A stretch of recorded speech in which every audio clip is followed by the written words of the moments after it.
പണ്ഡിതന് പരസ്പരം പറയുകയും ഏറ്റവും ഒരു പെണ്ണുമായി ബന്ധമുള്ളവൻ അവരുടെ ഏറ്റവും കേവലാവുകയും അവനെ പൊട്ടിക്കാൻ നാളെ ഒരേരയെ എവിടെ കിട്ടുമെന്ന് തേടി നടക്കുന്ന തെറ്റ് ചെയ്താൽ ആ തെറ്റിനെ വിളിച്ചു പറഞ്ഞ് ഏറ്റവും തെറ്റ് ചെയ്യുന്നവൻ വലിയവനായി മാറുന്ന ഒരു ക്രമത്തിൽ നമ്മൾ ജീവിക്കുമ്പോൾ എന്റെ പ്രിയപ്പെട്ട ചെറുപ്പക്കാരെ നിങ്ങൾ ഓർക്കുക, നൂറ്റാണ്ടുകൾക്ക് മുമ്പ് ഒരു ഖുർആന്റെ ആയത്തിറങ്ങിയ സ്ഥലത്തേക്ക് നിങ്ങളെ ഞാൻ വിളിക്കുകയാണ്. യഥാർത്ഥത്തിൽ ഇന്നലെ അതല്ലേ അവസ്ഥ ആണോ അല്ലേ? ഇപ്പൊ മൊയ്ലിയാർ എങ്ങനെയാണ്? മൊയ്ലിയാർ നിങ്ങളെ പോലെ ചെറുതായിട്ട് വലുതായ ആളാ. മൊയ്ലിയാർ പെട്ടെന്നാണ് വലുതായതല്ല, മൊയ്ലിയാർ ചെറുതായിട്ട് വലുതായ ആളാ. അപ്പൊ അതുകൊണ്ട് ഇതെങ്ങനെയാണെന്നായിരിക്കും നിങ്ങൾ ഗണിക്കുക അല്ലേ? തെറ്റ് ചെയ്യുന്ന വലിയ പ്രശ്നമായിട്ട് നിങ്ങൾ വലിയൊരു തെറ്റ് ചെയ്യുന്ന ഒരു ബോധമുണ്ടായാലേ അതിൽ നിന്ന് മാറും. തെറ്റ് ചെയ്യുന്നു എന്ന് മാത്രമല്ല, അത് പരസ്യമായിട്ട് വിളിച്ചു കൊല്ലം വെളിയിൽ പറയാൻ പറ്റില്ല. കൊല്ലം ജില്ലയിലെ കുളത്തൂപ്പുഴയിൽ കഴിഞ്ഞ ദിവസം 3 ദിവസം മുമ്പ് 23 വയസ്സുകാരി പെണ്ണിനെ പോലീസ് അറസ്റ്റ് ചെയ്തു. അവൾ പ്രസവിച്ച കുഞ്ഞിനെ ആരും അറിയാതെ അലമാരയിൽ അവൾക്കൊന്ന് ഒഴിച്ചുകൂടി. ഭർത്താവ് ഗൾഫിലാണ്. 23 വയസ്സുകാരി പെണ്ണ് 9 മാസവും 10 ദിവസവും ഗർഭിണിയായി. അവളുടെ വീട്ടിൽ ഒരു മനുഷ്യനെന്നിൽ അവർ സ്വന്തം ബെഡ്റൂമിൽ പ്രസവിച്ചു. ആ പ്രസവിച്ച കുട്ടിയുടെ പൊക്കിൾ കൊടി അവർ തന്നെ മുറിച്ചു.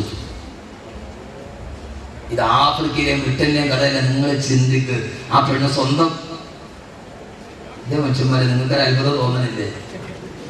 നിങ്ങൾ എന്ത് തിരിപ്പായിരിക്കണേ? ആ പെണ്ണ് സ്വന്തമായി ആ പെൺകുട്ടിയുടെ അവൾ പ്രസവിച്ച കുഞ്ഞിന്റെ പൊക്കിൾ കൊടി ഒടിച്ചു മാറ്റി. ജനിച്ച കുഞ്ഞിനെ അരമാറിൽ ഒളിപ്പിക്കുമ്പോ 23 വയസ്സുകാരിക്ക് പോലും ഇത് 30 വയസ്സുകാരിയല്ല. ജീവിതം കണ്ടവളല്ല, കണ്ടു പഠിച്ചവളല്ല, പരിചയമുള്ളവരല്ല. ഈ രീതിയിലെ സ്ത്രീലങ്ങളും അനാചാരങ്ങളും അന്ധവിശ്വാസങ്ങളും ആവാസങ്ങളും അനാവശ്യങ്ങളും ലോകത്ത് പെരുകുമ്പോ എന്റെ പ്രിയപ്പെട്ട സഹോദരങ്ങളെ, ഈ ദുനിയാവാണ് വലുതെന്ന് കരുതി, ഈ ദുനിയാവാണ് വലുതെന്ന് കരുതി തമ്മാടിത്തരങ്ങൾ ചെയ്തെന്ന് മാത്രമല്ല, ആ തമ്മാടിത്തരങ്ങൾ ലോകത്തിന് മുമ്പിൽ വിളിച്ചു പറഞ്ഞിട്ട് നെഞ്ചത്തടിച്ചിട്ട് ഉസ്താദേ ദുനിയാവിനെ പ്രേമിച്ചിട്ട് ആഗ്രഹത്തിൽ ഒറ്റപ്പെട്ടാലും കുഴപ്പമില്ല, ആഗ്രഹത്തെ പ്രേമിക്കാൻ തയ്യാറല്ല, ഈ നിഴലിനെ പ്രേമിച്ചിട്ട് ആഗ്രഹത്തിൽ കഷ്ടപ്പെടാൻ നിങ്ങൾ തയ്യാറാണെന്ന് പറഞ്ഞ് നെഞ്ചു വിരിച്ചു നിൽക്കുന്ന എന്നെ ശ്രമിക്കുന്ന എന്റെ പ്രിയപ്പെട്ട ചെറുപ്പക്കാരാ, പോലെ നെഞ്ചു വിരിച്ചുകൊണ്ട് ഞാൻ ചെയ്യുന്ന തെമ്മാടിത്തരമാണ് വലുതെന്ന് പറഞ്ഞു ആലിമീങ്ങൾ പറഞ്ഞാൽ അവർക്കെതിരെ വിരൽ ചൂണ്ടി ആർഭാടത്തോടെ പറഞ്ഞു നിന്ന ആളുകളുടെ മുമ്പിലാണ് അല്ലാഹുവിന്റെ വിശുദ്ധമായ ഖുർആനിന്റെ ഏറ്റവും പേടിപ്പെടുത്തുന്ന ആയത്തിറങ്ങിയത്.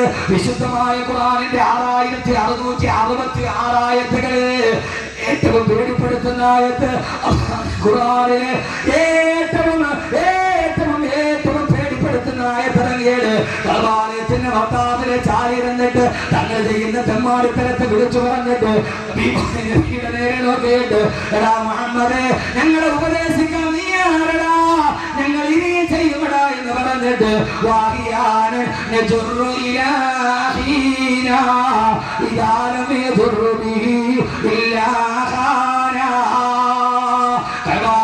ഭർത്താവിൽ ചാരി ഇരുന്നിട്ട് ഹബീബായ നബിയുടെ മുമ്പിലേക്ക് നോക്കി പരിഹസിച്ചിട്ട് ഞങ്ങളെ ഭാഗത്ത് പറഞ്ഞ് നന്നാക്കാതെ എവിടെ നിന്ന് വന്നടാ, ആരെങ്കിലും അങ്ങനെ ചിന്തിക്കുന്നുണ്ടാവില്ലേ, ഇയാൾ നമ്മളെ നന്നാക്കാൻ വന്നവരാണോ? കൽവാലയത്തിന്റെ ഭർത്താവിനെ നെഞ്ചിൽ വിരിച്ച് ചാരി ഇരുന്നിട്ട് ഹബീബായ നബിയുടെ നേരെ നോക്കിയിട്ട് ആരെടാ മുഹമ്മദേ, നീ ഞങ്ങളെ നന്നാക്കാൻ പ്രസംഗിക്കുന്നു. വാഹിയാണ്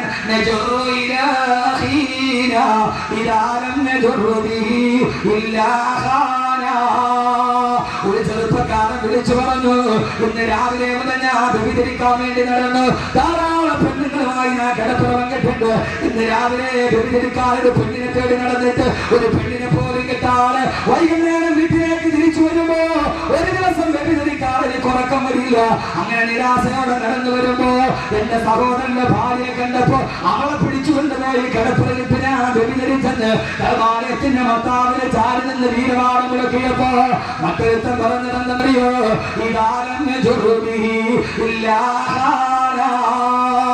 വഴിയരിയിലൂടെ നടന്നു പോകുന്നവനെ പിടിച്ചു നിർത്തിയിട്ട് കരുത്തലത്തിട്ട് മടിശീല പൊട്ടിക്കുന്നവനാണ് ഞാൻ. ഇന്ന് രാവിലെ മുതൽ വൈകുന്നേരം വരെ ചന്തയുടെ പുറഭാഗത്തുള്ള പാറക്കെട്ടിൽ ഊരി പിടിച്ച വീരമായി ആളുമായിട്ട് ഞാൻ കാത്തുനിന്ന് ഒരാളെ പോലും വൈകി വൈകുന്നേരം വരെ കിട്ടിയില്ല. അവസാന നിരാശയോട് ഇന്നൊരുത്തന്റെ കരുത്തരത്തിട്ട് മടിശീലം ഒട്ടിക്കാൻ കഴിയില്ലല്ലോ നോക്ക് നിരാശയോടെ ഇരുന്നപ്പോഴാണ് എന്റെ വാപ്പ അതിലെ കടന്നു വന്നത്. എന്റെ വാപ്പയെ പിടിച്ചു നിർത്തിയിട്ട് എന്റെ വാപ്പയുടെ കരുത്തരത്തിട്ട് എന്റെ വാപ്പയുടെ മടിശീലയിലെ പറഞ്ഞ ഓട്ടിച്ചു കൊണ്ടുപോയി എന്ന് പരസ്പരം വീരമാണം പറഞ്ഞ ചെറുപ്പക്കാരെ അമ്മാന്റെ റസൂലിനെ പരിഹസിച്ചപ്പോ ഞങ്ങൾ ബലമുള്ളവരാണ്, ഞങ്ങൾ ആരോഗ്യമുള്ളവരാണ്, ഞങ്ങൾ പണമുള്ളവരാണ്, നീ ഞങ്ങളെ വാഴ പറഞ്ഞ് നന്നാക്കേണ്ടതാണെന്ന് പറഞ്ഞപ്പോ ഓ സ്വയക്കാല ചെറുപ്പക്കാരി വിശുദ്ധ ഖുർആനിന്റെ ഏറ്റവും പേടിപ്പെടുത്തുന്ന ആയത്തിറങ്ങിയത് ആ ഹബീബായ നബിയുടെ മനസ്സ് കണ്ടപ്പോ ആകാശത്തിൽ നിന്ന് നബി വന്നില്ലേ, നബിയെ അൽഹാകുമുത് തകാബുർ അൽഹാകുമുത് തകാബുർ ഹത്താ സുർതുൽ മകാബിർ കല്ലാ സൗഫ തഅലമൂൻ തുമ്മ കല്ലാ സൗഫ തഅലമൂൻ. ഓ നബി അവരോട് പറ കഅബാലയത്തിന്റെ വത്താവിനെ നെഞ്ചിൽ വിരിച്ചിട്ട് ആരാ ഞാൻ ഈ പറയുക ഭീമാപള്ളി എന്ന അല്ലാഹു അനുഗ്രഹിച്ചൊരു തീരപ്രദേശത്ത് ജനിച്ചിട്ട് കല്ലിന്റെയും കഞ്ചാവിന്റെയും ചരസിന്റെയും അശ്ലീലത്തിന്റെയും അടിമകളായി ആര് പറഞ്ഞാലും ഞങ്ങൾ നന്നാവില്ല. അറിയാനൻ നജുറു ഇലാഹീന ഇദാലൻ നജുറു ബിഹി ഇല്ലാഹാന. ആരോട് കൂടെ പറപ്പിനോട് ഞങ്ങൾ ഇത് ചെയ്യുമെന്ന് എന്റെ ചെറുപ്പക്കാരാ വീരവാദം മുടക്കുന്നെങ്കിൽ അള്ള ചോദിക്കുകയാണ് എടാ തെമ്മാടി അൽഹാകുമുത് തകാബുർ ഏതുവരെയാണ് നിങ്ങൾ നെഞ്ചിങ്ങനെ തിരിച്ചു നിൽക്കുക? ഹത്താ സുർതുൽ മകാബിർ ഈ പള്ളിക്കാട്ടിൽ കൊണ്ടുപോയി നിന്നെ മുഖത്തും മണ്ണ് വാരി ഇടുന്നത് വരെയല്ലേ? അതുവരെ അല്ലാതെ നീ അഹങ്കാരം പറയോ?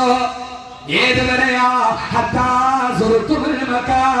പള്ളിക്കാട്ടിൽ കൊണ്ടുപോയി നിന്നെ മരത്തിൽ കിടത്തിയിട്ട് നിന്റെ സുന്ദരമായ മുഖത്തേക്ക് മണ്ണ് വാരിയിടുമ്പോ ചെന്ന് കിടക്കണ നമ്മുടെ മേലെ വരുന്നത് കല്ലാണ്. ഇലയമ്മേ തണ്ണീരടും ചേർത്ത് മണ്ണടിനാല് മറമാട് കാബർ ബഹുജോറിലേ മറമാടും കാബർ ബഹുജോറിലേ. നിന്റെ സുന്ദരമായ മുഖം പള്ളിക്കാട്ടിലെ കബർസ്ഥാനിൽ വരന്ന് കിടക്കുമ്പോ ഈ കാണുന്ന പാട്ടിൽ കാണുന്ന ഈ മനുഷ്യന്റെ സുന്ദരമായ മുഖത്തേക്ക് അവൻ മരന്ന് കിടന്നാൽ അവന്റെ മുഖത്തേക്ക് വിടുന്നത് പുഷ്പങ്ങളല്ല, ഇവൻ മരന്ന് കിടന്നാൽ അവന്റെ മുഖത്ത് വിടുന്നത് റീത്തുകളല്ല, കല്ലും മണ്ണുമാണ് നിന്റെ വായിലേക്ക് വന്നടിക്കുന്നത്. തമ്മാടി ഏതുവരെയാ നീ ഇത് പറയുക? ഹത്താ സുർതുൽ മകാബിർ പള്ളിക്കാട്ടിൽ നിന്നെ മലത്തിൽ കിടത്തുന്നത് വരെ അള്ള പറയുകയാണ് അല്ല നീ വിചാരിച്ചതുപോലെയുള്ള കാര്യങ്ങളുടെ കിടപ്പ് നാളത്തെ സൂര്യോദയം കാണാമെന്ന് നീ വിചാരിക്കണ്ട. പുറകെ നീ നന്നായിട്ട് കാര്യം മനസ്സിലാക്കും, പുറകെ നന്നായിട്ട് നീ കാര്യം മനസ്സിലാക്കും, പുറകെ നീ പിന്നീട് കാര്യം മനസ്സിലാക്കും. എന്റെ മോനെ ആർക്ക് വേണ്ടി 6 നിരപരാധികളെ രക്തം വീണ ഭീമാപള്ളിയുടെ തീരപ്രദേശത്ത് പിടഞ്ഞു വീണപ്പോ അവനാണ് കലാപക്കാരനെന്ന് ഇവിടുത്തെ സർവ്വ ആളുകൾ റിപ്പോർട്ട് ചെയ്യപ്പോ ആരാണ് സഹായിക്കാനുണ്ടായിരുന്നത്? ആർക്കാണ് നിനക്കുണ്ടായിരുന്നത്? അള്ളവർക്കല്ല.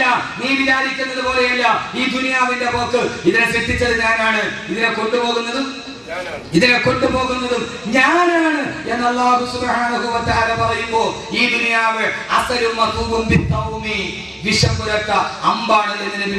വിഷം പുരട്ടിയ തേനാണ്, വിഷം പുരട്ടിയ തേനാണ് ദുനിയാവ്. ഈ വിഷം പുരട്ടിയ തേൻ നാക്കിൽ തൊട്ടിട്ട് നീ രുചിച്ചിട്ട് നടക്കാൻ ഇതിന്റെ ഉള്ളിൽ വിശ്വാസം നിനക്ക് അറിഞ്ഞുകൂടാ. അല്ലാഹു നമ്മളെ കാക്കട്ടെ. ഏതുവരെ ഹത്താ സുർതുൽ മകാബിർ പള്ളിക്കാട്ടി മലത്തിൽ കടന്ന പിന്നെ ബിൽഗേറ്റ്സും ഞാനും ഒരേപോലെ. ബിൽഗേറ്റ്സ് നിങ്ങളും ഒരേപോലെയാ. കാരണം അവന്റെ മുഖത്തേക്ക് വീഴുന്നത് മണ്ണാണ്. അല്ലാഹു നമ്മളെ കാക്കട്ടെ. ഈ ഒരു ബോധം മനസ്സിലുണ്ടാവുന്നു. ഈ ഒരു ബോധം അപ്പൊ ചോദിക്കും സ്ഥലം ദുനിയാവ് വേണ്ടേ? ഇവിടെ ദുനിയാവ് വേണം. വള്ളം സഞ്ചരിക്കണമെങ്കിൽ വെള്ളം വേണ്ടേ? ربنا آتنا في الدنيا حسنة وفي الآخرة حسنة وقنا عذاب النار. വെള്ളം ഇങ്ങോട്ട് നോക്കി വള്ളം സഞ്ചരിക്കണമെങ്കിൽ വെള്ളം വേണം. ആഗ്രഹം വേണമെങ്കിൽ ദുനിയാവ് വേണം. പക്ഷേ വെള്ളം വള്ളത്തിൽ കയറാൻ പാടില്ല. വള്ളം സഞ്ചരിക്കണമെങ്കിൽ വെള്ളം വേണം. പക്ഷെ വെള്ളം വള്ളത്തിൽ കേറിയ അല്ലേ ഉസ്താദ്? ദുനിയാവ് വേണം, വേണ്ടെന്നാലും പറഞ്ഞ ദുനിയാവ് വേണം. പക്ഷേ വെള്ളത്തിന് മീതെ കിടക്കാവൂ. വള്ളത്തിൽ വെള്ളം കയറാൻ പാടില്ല. ദുനിയാവ് നമ്മുടെ അകത്ത് കയറാൻ പാടില്ല. ദുനിയാവ് നമ്മുടെ വെളിയിലേക്കാവും. ദുനിയാവ് നമ്മുടെ ഉള്ളിൽ എപ്പോ വിടണമെന്ന് വിചാരിച്ച അപ്പൊ വിടും. ഞാൻ ഇവിടെ നിർത്തിയിട്ട് പറയല്ലേ, നാളെ ഈ വാഗ് നിർത്തിയിട്ട് പ്രസംഗം നിർത്തിയിട്ട് ഒരു തൈക്കാമിന് പോയി സാദാ സീത ഇമാമാകണമെന്ന് തോന്നിയാൽ അതിന് പാകപ്പെട്ട മനസ്സുമായിട്ടാണ് ഞാൻ നിൽക്കുക. നിങ്ങൾ ആരും ഒരാണ്ട് ശങ്കിക്കണ്ട. ചില ആളുകൾ പറയുമ്പോൾ അത് നല്ല സെറ്റപ്പിലല്ലേ ഇപ്പോൾ. ഞാൻ എൻ്റെ കൽവിനെ ഞാൻ പാകപ്പെടുത്തിയിട്ടുണ്ട്. എങ്ങനെ? ഇന്ന് ഈ വാഗ് നിന്നു, നാളെ രാവിലെ 2000 രൂപ ശമ്പളത്തിന് ഒരു തൈക്കാവിൽ ഇമാമായിട്ടിരിക്കണം. പാകപ്പെടുത്തിയിട്ടാണ് നിൽക്കുക. അള്ളാഹുനാക്കി തരട്ടെ. അത് ഇതില്ലെങ്കിൽ പിന്നെ ജീവിക്കാൻ കഴിയില്ല. പിന്നെ ഞാൻ ദുനിയാവിൽ നഷ്ടപ്പെട്ടു പോയി, എൻ്റെ ആഹ്റം നഷ്ടപ്പെട്ടു പോയി, അങ്ങനെ ഒരു തോന്നലുണ്ടാവും. ദുനിയാവിന് പോയോ? അള്ളാഹു ഇത് ആരുടെ കയ്യിലും തരും. വാസിക്കൻ്റെ കയ്യിലും തരും, നല്ലവന്റെ കയ്യിലും തരും. തിരിച്ചേത് സമയത്ത് അവൻ എടുക്കും. ആ സമയത്ത് എൻ്റെ പ്രിയപ്പെട്ട സഹോദരങ്ങളെ അള്ളാഹു നമുക്ക് ആ ചിന്ത നൽകട്ടെ. അള്ളാഹു നമുക്ക് ആ ചിന്ത നൽകട്ടെ. അള്ളാഹു പറഞ്ഞു അള്ളാഹുവിനെ തന്നെയാണ് സത്യം, നീ നരകത്തെ കാണുക തന്നെ ചെയ്യും. എന്തൊരു വാക്കാണ് ഖുർആൻ മനുഷ്യന്റെ ഹൃദയത്തിലോട്ട് ഇറ്റിച്ചറങ്ങാണ്. ഈ ഒരൊറ്റ സൂറത്ത് പഠിച്ചാൽ മതി, പിന്നെ ഒരു മനുഷ്യ തമ്മാടിയാവില്ല. അള്ള ചോദിക്കാതെ തമ്മാടി, നീ അമ്പതം വരെയാണ് നെഞ്ചും വിരിച്ചിട്ട് ഞങ്ങളെ നന്നാക്കാൻ വന്നിരിക്കുന്ന. ഞങ്ങളിത് നിർത്താനാ, ഞങ്ങൾ നിർത്തില്ല. കാരണം എന്റെ പ്രിയപ്പെട്ട സഹോദരങ്ങളെ, ഏതുവരെ അല്ലാഹുവിന്റെ ഖുർആൻ പറഞ്ഞു, നിങ്ങൾ നരകത്തെ കണ്ടുമുട്ടുക തന്നെ ചെയ്യുമെന്ന് അല്ലാഹുവിന്റെ വിശുദ്ധ ഖുർആൻ. അല്ലാഹു കത്തിക്കാളുന്ന നരകത്തിൽ നിന്ന് അല്ലാഹു നാം ഏവരെയും മാറ്റി നിർത്തുമാറാകട്ടെ. കത്തിക്കാളുന്ന നരകത്തിൽ നിന്ന് അല്ലാഹു നാം ഏവരെയും കാത്തിരക്ഷിക്കുമാറാകട്ടെ. അതുകൊണ്ട് സഹോദരങ്ങളെ, ദുനിയാവിൽ ജീവിക്കുമ്പോ 4 കാര്യങ്ങൾ ഓർക്കണം. ഒരൊറ്റ ഹദീസ് മാത്രം പറഞ്ഞാൽ അവസാനിപ്പിക്കാം. ഇവിടെ നോക്കിക്കോളൂ, പറയുന്ന കറക്റ്റായിരിക്കും. അല്ലാഹു നാക്കി തരട്ടെ. ഹബീബായ നബി സല്ലല്ലാഹു അലൈഹി വസല്ലമ ഈ നിഴലിനെ കുറിച്ച് പറഞ്ഞ ഒരു ഉപമയുണ്ട്. എന്തോ ക്ലാസ് കഴിച്ചോക്കായിട്ട് ഇപ്പൊ ഒന്നും കൊടുക്കണം. അവിടെ മാറ്റി ദുനിയാവ് വേണ്ടാന്നൊക്കെ പപ്പ ചായ കുറച്ച് ഞാൻ ഒരു വ്യക്തി പാകപ്പെടുത്തിക്കൊണ്ടുവരും. അപ്പൊ നിങ്ങൾ ചായ കുറച്ചായിട്ട് വന്നാലും കൊടുക്ക ഇൻഷാ അല്ലാഹ്. അവസാനം നമ്മൾ നന്നായിട്ടൊന്ന് ദുആ ചെയ്ത്, ഒത്തിരി നാളായി നമ്മൾ ഒന്നിച്ചിരുന്ന് ദുആ ചെയ്തിട്ട് ഒന്ന് ദുആ ചെയ്ത് ചായ കുടിച്ചിട്ട് നമ്മൾ പോകും. പക്ഷെ അതിനു മുമ്പ് ഒരു 4 കാര്യം നിങ്ങളോട് ഞാൻ പറയുകയാണ്. പക്ഷെ അത് ചെയ്യൂലേ? ഹബീബായ നബി മുഹമ്മദ് മുസ്തഫ സല്ലല്ലാഹു അലൈഹി വസല്ലമ, എന്റെ പൊന്നു സഹോദരിമാരെ, ഈ പോക്കങ്ങൾ അവസാനിപ്പിക്കണം. ഞാൻ നന്നാവാനാണ്. ഞാൻ ഈ മിനി സ്കേർട്ടും ഇട്ട് അരയ്ക്ക് റിപ്പോർട്ടില്ലാത്ത വസ്ത്രം ധരിച്ച് ഞാൻ ഇങ്ങനെ നടക്കും. കക്ഷത്തിൽ ഒരു ബാഗ് തോന്നി. മയ്യത്ത് കാണാൻ പോണ പെണ്ണിന്റെ കക്ഷത്തിൽ ഒരു ബാഗ് ഉണ്ടാവും. എന്തിനാണ് അള്ളാഹു? മരിപ്പ് വീട്ടിൽ മയ്യത്ത് കാണാൻ പോവാ പെണ്ണ്, ആ പെണ്ണിന്റെ കക്ഷത്തിൽ ഒരു ബാഗ് തൂക്കിയിട്ടുണ്ടാവും. ആ ബാഗിന്റെ അകത്തോട്ട് ഒന്നും ഉണ്ടാവൂല. താനും ഇതെന്തിനാ തൂക്കിയിരിക്കണമെന്ന് അള്ളാഹു വരെ. മയ്യത്ത് കാണാൻ പോവാ, അപ്പഴും കക്ഷത്തുന്ന ഒരു ബാഗ്. ഇതെന്തിനാ? ഒരു ഭ്രമമാണിത്. ഞാൻ പറഞ്ഞിട്ടില്ല, ഇതൊരു കക്ഷത്ത് ബാഗില്ലെങ്കിൽ ഞാൻ അടാവില്ല. 4 പേര് നോക്കി കൊള്ളാവുന്നുള്ള കക്ഷത്തിലൊരു വാനിറ്റി ബാഗില്ലെങ്കിൽ മയ്യത്ത് വീട്ടിൽ വന്നിരിക്കുന്ന ആളുകൾ എന്ത് വിചാരിക്കും? ഒരു ബാഗ് ഒരു കക്ഷത്തിൽ. അപ്പൊ മയ്യത്ത് കാണാൻ പോണ പെണ്ണിന്റെ കക്ഷത്തിൽ ഒരു ബാഗുണ്ട്. ഇത് പടിഞ്ഞാറിന്റെ സംഭാവനയാണ്. കാരണം പടിഞ്ഞാറിന്റെ പെണ്ണിന്റെ കയ്യിൽ എപ്പോഴും ഒരു ചെറിയ ബാഗ് ഉണ്ടാവും. അതിനകത്ത് എന്താന്നുള്ള കാര്യം എന്നേക്കാൾ കൂടുതൽ നിങ്ങൾക്ക് അറിയാൻ പറ്റും. ഞാൻ പറയുന്നില്ല. അത് അവൾക്ക് വഴിയരികിൽ മുഴുവനും ആവശ്യം വരുന്ന സാധനമായിരിക്കും. അതുകൊണ്ട് അതിനാണ് പടിഞ്ഞാറ്റിലെ പെണ്ണ് കയ്യിലൊരു ചെറിയ ബാഗ് എപ്പോഴും ഉണ്ടാവും. അവൾക്ക് ആവശ്യമുള്ള സാധനങ്ങൾ അതിനകത്ത് ഉണ്ടാവും. അത് കണ്ടിട്ട് ഈ പാവം പച്ചപ്പൊട്ടി പൊട്ടി എന്ന് പറഞ്ഞാൽ പിന്നെയാണ് പച്ചപ്പൊട്ടി. പൊട്ടി എന്ന് പറഞ്ഞാൽ പിന്നെ ഇതെന്ത് പൊട്ടിയാ? പച്ചപ്പൊട്ടി. അല്ലാതെ പിന്നെ എന്തിനാ വിളിക്കുക? പെണ്ണ് വൈകുന്നേരം 7 മണിക്ക് ചായ നിൽക്കുമ്പോ ടിവിയിൽ സീരിയലി വരും. ആ സീരിയലി വരുന്ന പെണ്ണ് കണ്ണിൽ വിസരം വെച്ചിട്ടാണ് അവള് കരയണം, അല്ലേ? സാരി ഉടുത്ത് ഇപ്പോഴത്തെ ഒരു സീരിയൽ അഭിനയിക്കുന്ന പെണ്ണിന് 500 സാരി ഉണ്ടെന്ന്. എന്റെ മോൻ 1 വയസ്സുള്ളപ്പോൾ തുടങ്ങിയ സീരിയൽ, അവന് 8 വയസ്സായി. ആദ്യത്തെ സംവിധായകൻ മരിച്ചപ്പോയാലും മോനാ സംവിധായകൻ, സീരിയലെ കൊണ്ടാലും. അതിൽ അഭിനയിക്കുന്ന ഒരു പെണ്ണിന് മിനിയാന്ന് സപ്ലിമെന്റിൽ കണ്ടത് അവക്ക് 500 സാരി ഉണ്ടെന്നാണ്. 500 സാരി ഒരു സാരി എടുത്ത് മുഖത്ത് പൗഡർ തേച്ച് കണ്ണിൽ ഗ്ലിസറിൻ തേച്ചിട്ടാണ് സീരിയലിലെ പെണ്ണിരുന്ന് കരയുന്നത്. നീ ഭീമാപ്പള്ളിയിൽ 24 ഇഞ്ചിന്റെ മുമ്പിൽ ഇരുന്നിട്ട് അവള് ഗ്ലിസറിൻ തേച്ച് കരയുമ്പോ നീ കൂടെ പച്ച പൊട്ടി അല്ല, എന്താ പറയുന്നത്? പെണ്ണുങ്ങൾ വിചാരിക്കും ഇമാതിരിക്ക് വീർസാരിന്റെ ദുആ ചെയ്ത് അത് കേൾക്കാൻ വന്ന് ഓണിപ്പടി കയറി മോളിൽ കയറി ഇരുന്നിട്ട് അയാൾ നമ്മളെ പച്ചപ്പൊട്ടി എന്ന് വിളിച്ചിട്ടുണ്ട്. ആ പച്ച പൊട്ടികളെ വിളിച്ചിട്ടുണ്ട്, പൊട്ടികളല്ലാത്തൊന്നും പൊട്ടികളല്ല. ഈ പൊട്ടി മിനഹു പൊട്ടി പൊട്ടി അപ്പൊ പച്ച പൊട്ടികൾ അല്ലെങ്കിൽ പിന്നെ അമ്മ അത് കണ്ടിട്ട് കരയും. അവള് ക്രിസ്ത്യൻ വെച്ചിട്ട് കരഞ്ഞതാണ്. എന്റെ പ്രിയപ്പെട്ട സഹോദരങ്ങൾ സഹോദരിമാരെ, അതുകൊണ്ട് വെറും ഒരു പച്ചപ്പൊട്ടിയാവാതെ പടിഞ്ഞാറിന്റെ ആവിഷ്കാരത്തിന്റെ പെണ്ണായി മാറാതെ അവള് വാണിജ്യ ബാബു ചുമച്ചു. എടാ പച്ചപ്പൊട്ടൻ, നീ പച്ചപ്പൊട്ടൻ പച്ചപ്പൊട്ടൻ. നമുക്ക് ദുനിയാവിങ്ങനെ കാണാൻ എങ്ങനെ ഇങ്ങനെ വന്നിട്ട് പാട്ടിന്റെ അകത്തോട്ട് കയ്യങ്ങനെ ഇൻ ചെയ്തിട്ട് കച്ചവടമൊക്കെ കൊണ്ടേ. ഏതായാലും റൂമിന്റെ വരുമാനമൊക്കെ കൂടുമ്പോ കറക്റ്റാണ്. എടാ പൊട്ട, നീ എന്തിനാണ് പോക്കറ്റിൽ കൈയിട്ടത്? അത് അമേരിക്കക്കാണ് ഇട്ടതാണ്. അവിടെ ഭയങ്കര തണുപ്പാണ്, അതുകൊണ്ട് അവരുടെ കൈക്ക് തണുപ്പേക്കാതെ അവൻ പാട്ടിന്റെ പോക്കറ്റിൽ കൈയിട്ടതാ. നമ്മളത് കണ്ടിട്ട് നമ്മളിപ്പോഴും നമുക്ക് അവൻ മതി. അതുകൊണ്ടല്ലേ ഞാൻ പറഞ്ഞില്ലേ നിങ്ങളോട്, കേരളത്തിൽ ആകെ ഏത് ടൗണിൽ നോക്കിയാലും 2 പരസ്യമാണ് കൂടുതൽ. ഒന്ന്, UK പഠിക്കാൻ അവസരം. നോക്ക്, തിരുവനന്തപുരം മൊത്തം ഇലക്ട്രിക് പോസ്റ്റിലാണ് UK. എൻ്റെ മോനെ UK വിട്ട് പഠിപ്പിക്കണം. അവൻ ആരിഫായി, ഔലിയായി. രണ്ടാമത് പിന്നെ ഏറ്റവും കൂടുതൽ കാണുന്ന പരസ്യം മൂലക്കുരു ഓപ്പറേഷൻ ഇല്ലാതെ സുഖപ്പെടുത്താം. ഈ 2 പരസ്യമാണ് കേരളത്തിൽ കൂടുതൽ. അതൊരു ധാരണയാണ്. പക്ഷേ അല്ലാഹുവിന്റെ പ്രവാചകൻ നബി മുഹമ്മദ് മുസ്തഫ സല്ലല്ലാഹു അലൈഹി വസല്ലമ ലോകത്തോട് പറഞ്ഞ ഏറ്റവും വലിയ സതുപദേശം ഏതെന്നറിയുമോ? സതുപദേശം പറയാൻ വേണ്ടി മാത്രം വന്ന ഹബീബായ നബി മുഹമ്മദ് മുസ്തഫ ഹലീമാ മേരാ ഘർ മേ ഖൈറുൽ വറാ ഗയാ ഹേ യേ ഖേതി കി ഘർ ആകർ ഹലീമാ മേരാ ഘർ മേ ഖൈറുൽ വറാ ഗയാ ഹേ. അങ്ങനെ നിന്ന് പാവപ്പെട്ടവളായ ഹലീമത്ത് സഅദിയ മദീനയിലേക്ക് വന്നപ്പോ, മക്കയിലോട്ട് വന്നപ്പോ ഏതൊരു പ്രിയപ്പെട്ട മകനെ തന്നെ മാറിടത്തോട്ട് ചേർത്ത് വെച്ചപ്പെടാറോ, പാല് ചുരത്താത്ത ഒട്ടകത്തിന്റെ അകടില് പാല് ചുരത്തപ്പെട്ട പറക്കത്തിന്റെ ഉടമസ്ഥന്റെ വാക്കുകൾ എന്റെ വീട്ടിലേക്ക് കടന്നു വന്നാൽ ഈ ഭീമാപ്പള്ളിയിൽ ഓരോ കൊട്ടാരത്തും കുടിലേക്കും ഹബീബായ നബിയുടെ ഒരൊറ്റ വാക്ക് കടന്നു വന്നാൽ നിങ്ങൾ ആഖിറത്തിന്റെ സുൽത്താന്മാരാണ്, നിങ്ങൾ ദുനിയാവിന്റെ നിഴലിന്റെ പ്രണയിതാക്കളല്ല. അതേതെന്നറിയുമോ?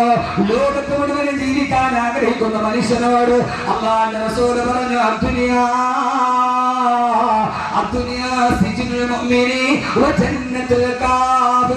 അടിവരയിട്ടിട്ട് അഹ്മദ് കബീറിന്റെ വാക്ക് കേൾക്കുമ്പോ അടിവരയിട്ട് ഇവിടെ നിന്ന് മനസ്സിലാക്കിയിട്ട് പോകണം. ഈ ദുനിയാവ്, ഈ നിഴല്, ഈ ദുനിയാവ് സിജുനുൽ മുഅ്മിനി, ഒരു സത്യവിശ്വാസിയുടെ ജയിലാണെന്ന് നബി മുഹമ്മദ് മുസ്തഫ. ഒരൊറ്റ ഹദീസ് ഞാൻ പറയും നിഴലുമായിട്ട് ബന്ധപ്പെട്ട്. നിഴലിനെ 2 കാര്യത്തോട് ഉപമിച്ചിട്ട് നബിയങ്ങൾ. ഒന്നാമത്താണ് നമ്മൾ പറയുന്നത്, ഒന്നാമത്തത് ദുനിയാവാണ്. ഈ ഒരൊറ്റ ഹദീസ് മാത്രം പഠിച്ചാൽ മതി, ജീവിതത്തിൽ ഒരു 3/4 ഭാഗം മുത്തക്കിയാവാൻ പറ്റും. പൂർണ്ണമാവാൻ പറ്റും ഞാൻ പറയുന്നില്ല, കാരണം എനിക്ക് നിങ്ങൾക്കും അവിടം വരെയൊക്കെ എത്താൻ വലിയ പാടാണ്. അങ്ങനെയൊക്കെ എത്തണമെങ്കിൽ ഒരു വലിയ ഹിമ്മത്ത് വേണം. അല്ലാഹു അതൊക്കെ തരട്ടെ. ഒരു സഹാബി മദീനത്തൂടി നടന്നുപോയി, ഒരു സുന്ദരിയായ പെണ്ണ് മുമ്പിലൂടെ പോയി. ആ പെണ്ണിനെ അറിയാതെ നോക്കിപ്പോയി. ആര്? സഹാബി. എന്ന് വെച്ചിട്ട് ആളുകൾ നോക്കാൻ നിൽക്കരുത്. പെട്ടെന്ന് പടച്ചവനെ പേടി വന്നു. ആ പെണ്ണിനെ അറിയാതെ നോക്കി ആഗ്രഹിച്ചു പോയി. പെട്ടെന്ന് പടച്ചവനെ പേടി വന്നു. നേരെ പള്ളിയിലോട്ട് പോയപ്പോ ഖലീഫ അമീറുൽ മുഅ്മിനീൻ ഉസ്മാൻ ഇബ്നു അഫ്ഫാൻ റളിയല്ലാഹു തആല അൻഹു പള്ളിയിലിരിക്കുകയാണ്. പോയിപ്പോ അസ്സലാമു അലൈക്കും യാ അമീറുൽ മുഅ്മിനീൻ.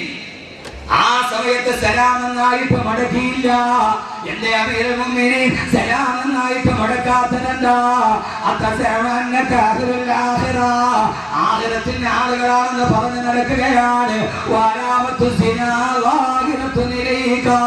വ്യഭിചാരത്തിന്റെ അടയാളം നിന്റെ മുഖത്താണെങ്കിൽ വരച്ചു വെച്ചിട്ടുണ്ട്. സലാം മടക്കിയില്ല. പറഞ്ഞു വളച്ചലൊക്കെ ആഗ്രഹത്തിന്റെ ആളുകളാണ്, ഭയങ്കര നിസ്കാരവും നോമ്പും ഒക്കെ തന്നെ. പക്ഷെ ആഗ്രഹത്തിൽ മുഖത്ത് പച്ച വ്യഭിചാരത്തിന്റെ അടയാളം വിട്ട് കാണാൻ കഴിയും. സഹാബി ഞെട്ടിപ്പോയി. സംഭവം നടക്കുന്ന റോട്ടിൽ പറയുന്നത് വെച്ച് ഇതാണ് മഹാമാര്, ഇതാണ് മഹാമാര് പറയണ. പള്ളിയിൽ പോയപ്പോ വലിയ നിസ്കാരക്കാരനൊക്കെ ആഗ്രഹത്തിൽ വ്യഭിചാരത്തിന്റെ അടയാളം മുഖത്ത് കാണുന്നുണ്ട്. ആ സമയത്ത് ഈ സഹാബി ചോദിച്ചു, സുബ്ഹാനല്ലാഹ്, എന്താ അമീറുൽ മുഅ്മിനീൻ അനസൽ വബി ബഅദ റസൂലുള്ളാഹിയുടെ വഫാത്തിന് ശേഷം വഹി വരുന്നുണ്ടോ?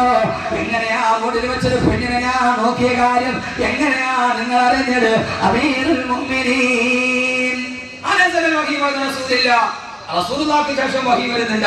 ഞാൻ റോട്ടിൽ വെച്ച് കണ്ട കാര്യം നിങ്ങൾ എങ്ങനെ അറിഞ്ഞു? അപ്പൊ അറിയാതൊരു സഹാബി ഹജ്ജിന് പോയി. ഒരു സുന്ദരിയായ പെണ്ണ് ഹജ്ജിന്റെ മസല ഒരിക്കാൻ നബിയുടെ അടുക്കൽ വന്നു. അടുത്തൊരു സഹാബി നിൽക്കുന്നുണ്ടായിരുന്നു. ആ സഹാബി പെണ്ണിനെ നേരെ നോക്കി. ഹബീബായ റസൂലുള്ള മസ്തല പറഞ്ഞ കൂടെ സഹാബിയുടെ മുഖത്തോട്ട് ഇട്ടു, ഇങ്ങോട്ട് ഇട്ടു. സഹാബിയുടെ മുഖത്തോടിച്ച് അങ്ങോട്ട് നോക്കി. റസൂലുള്ള പിടിച്ച് ഇങ്ങോട്ട് ഇട്ടു. നല്ല സ്ഥലം. അപ്പോ അത്രയുമൊക്കെ നമ്മൾ എത്തണമെങ്കിൽ കണ്ടാലുടനെ ഒരു പച്ച മനുഷ്യനായിട്ട് നമ്മൾ പറയുക, എനിക്ക് നിങ്ങളുടെ മുന്നിൽ വിലായത്തിന്റെ പദവി ഒന്നും വേണ്ട, എനിക്കൊട്ട് മഹാനാവുകയും വേണ്ട, നിൽക്കണ നിൽക്കൊക്കെ അങ്ങോട്ട് പോയാൽ മതി. എന്റെ പ്രിയപ്പെട്ട സഹോദരങ്ങളെ, കണ്ട ഉടനെ പടച്ചവൻ ഇതിന്റെ ആഹൃതത്തിന് തടസ്സമാവില്ല എന്നൊത്തിട്ട് കണ്ണ് വലിക്കാൻ മാത്രമുള്ള ഈമാൻ എനിക്ക് നിങ്ങൾക്ക് എത്തിയിട്ടില്ല. അള്ളാഹു എത്തിക്കട്ടെ, അള്ളാഹു എത്തിച്ചു തരട്ടെ ഇവിടം വരെ. പക്ഷേ ഈ ഹദീസ് മാത്രം ഒന്ന് പഠിച്ചാൽ ഒരു 70% മുഅ്മിനാവാൻ പറ്റും, 100% പറ്റും എന്ന് പറയും. അള്ളാഹു നമ്മൾ അവിടെ വരെ എത്തിക്കണമെന്നാണ് നമ്മുടെ ആഗ്രഹം. അള്ളാഹുവിനെ എത്തിക്കട്ടെ. നമ്മൾക്ക് വീണ്ടും കഴിയില്ല. കണ്ടാൽ ഉടനെ ഇതെന്റെ സ്വർഗത്തിന് തടസ്സമാണല്ലോ എന്ന് പറഞ്ഞ് കണ്ണ് പിൻവലിക്കണമെങ്കിൽ അവൻ അവിടം വരെ എത്തും. അത് നാവിന്റെ പ്രസംഗം കൊണ്ട് കഴിയില്ല, അത് കൽബിന്റെ വെളിച്ചം കൊണ്ടേ കഴിയൂ. അള്ളാഹു നാവിന്റെ വളർച്ചയിൽ കൽബിന്റെ വെളിച്ചമാക്കി അള്ളാഹു തരട്ടെ. അദ്ദുനിയാ സിജ്നുൽ മുഅ്മിൻ, ഈ ദുനിയാവ് നമ്മുടെ ജയിലാണ്. അവിശ്വാസിയുടെ വെടിവെച്ചവൻ സ്വർഗത്തിലാണ്, വെടി കൊണ്ടവൻ ദുനിയാവിലെ നരകത്തിലാണ്. മനസ്സിലായില്ല? ഈ ദുനിയാവ് സത്യവിശ്വാസിയുടെ ജയിലാണ്, അവിശ്വാസിയുടെ സ്വർഗമാണ്. അവന് അധികാരികൾ അവന്റെ കൂടെയാണ്, പോലീസ് അവന്റെ കൂടെയാണ്. അവന് എന്നിട്ട് വംശമായ അവന് സ്വർഗം. നമുക്കിപ്പോഴും നരകമാണ്, നമുക്കിതെപ്പോഴും ജയിലാണ്. നമ്മൾ ജയിൽവാസിയാണ്. അള്ളാഹുവിനാക്കട്ടെ. ആമീൻ പറയും മനുഷ്യന്മാരെ. അള്ളാഹുവിനെ ആക്കട്ടെ. ഇത് ദുനിയാവിൽ ഈ നിഴലിൽ നമ്മളാരാ? തടവില്ല, ജയിൽവാസിയാ. ജയിൽവാസിക്ക് 4 ഗുണങ്ങൾ ഉണ്ടാവും. എത്ര ഗുണം? ജയിൽവാസിക്ക് 4 ഗുണങ്ങളുണ്ട്. ഒരു തടവ് പുള്ളിയുടെ 4 ഗുണം സഹോദരിമാരെ, സഹോദരങ്ങളെ, നിങ്ങൾക്കും എനിക്കും ഉണ്ടായാൽ നമ്മൾ രക്ഷപ്പെടും. പറയട്ടെ. നിഴലിന്റെ പ്രണയോട് അവസാനിപ്പിക്കട്ടെ. നിഴലിനെ പ്രണയിക്കുന്നെങ്കിൽ ആ നിഴലിനെ പ്രണയിക്കുന്നവർക്ക് 4 അടിസ്ഥാന യോഗ്യത ഉണ്ടാവും. പ്രണയമുണ്ട്, എനിക്ക് ആ പെണ്ണിനെ ഇഷ്ടം, കെട്ടിച്ചേരാൻ പറയും, പെണ്ണിന്റെ വാപ്പാന്ന് പറയും, പോയി സ്വന്തമായിട്ട് ജോലി ഉണ്ടാക്കിയിട്ട് വരാൻ പറയും. അപ്പൊ നിഴലിനെ സ്നേഹിക്കുന്നെങ്കിൽ ആ നിഴലിനെ പ്രണയിക്കുന്നവർക്ക് എത്ര ഗുണം ഉണ്ടാവണം? 4. നീ ഇവിടുത്തെ ജയിൽവാസിയാണ്. പൂലപ്പുര സെൻട്രൽ ജയിലിലെ തടവ് പുള്ളിയുടെ ഗുണം എന്താ? ചപ്പാത്തി ഉണ്ടാക്കലല്ല, അത് മെഡിക്കൽ കോളേജിൽ കൊണ്ടുപോയി വിൽക്കലല്ല.